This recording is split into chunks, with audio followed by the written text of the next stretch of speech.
شو تقول طويل العمر في هذه اللحظة؟ الحمد لله رب العالمين. أنا في المستشفى هنا جاي أزور 5 من اللي تعوروا في الأحداث اللي صارت. 5 مدنيين، 2 إماراتيين، 1 هندي، 1 سوداني، 1 إيراني. هذول كلهم أمانة في الرقبة، وإن شاء الله بيظهرون سالمين غانمين إن شاء الله. الشيء الثاني اللي أريد أقوله هو أن الإمارات بخير، فيها من الناس المخلصين اللي الواحد يتشرف أن ينتمي لهذه الدولة. صحيح. أريد أشكر المؤسسة العسكرية على دورها، واجبها ودورها المميز اللي طلعت فيه في أثناء هذه الحرب.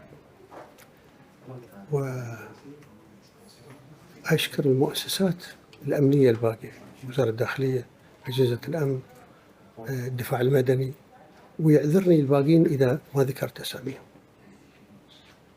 لكن كلهم قاموا بدور يشرف دولة الإمارات، يشرف صحيح. إنسان ينتمي لدولة الإمارات. الشيء الآخر اللي أريد أذكره هو أن الإماراتيين اللي عايشين في البلد قاموا بواجبهم بشكل يفرح ويشرف، وهذا الظن فيهم وربي حفظهم. الله يحفظك.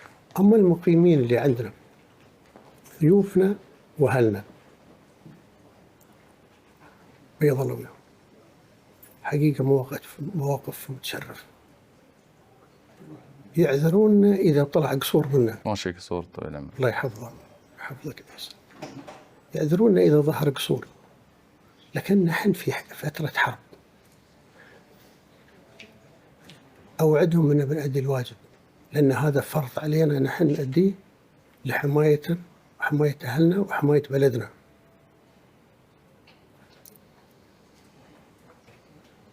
الشيء الآخر أريد أقول رسالة يمكن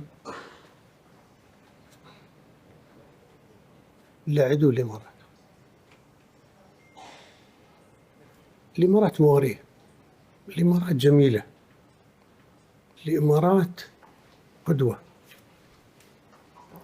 لكن أقول لهم لا تغشكم الإمارات. ترى الإمارات يلدها غليظ ولحمتها مرة،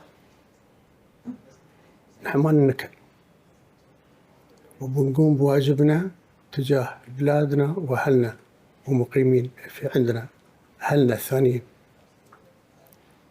الله يحفظ الإمارات ويحفظ أهلها ويحفظ اللي فيها بالعز والأمان، وأوعد الجميع ترانا بنظهر أقوى. لا شك. ربي يحفظكم. ربي يحفظك طويل العمر. والمجتمع الإماراتي ملتحم خلف هذا الجبل الكبير من الثقة والعز بقيادتكم طويل العمر. مشكور. كل الشكر لك. شكرا.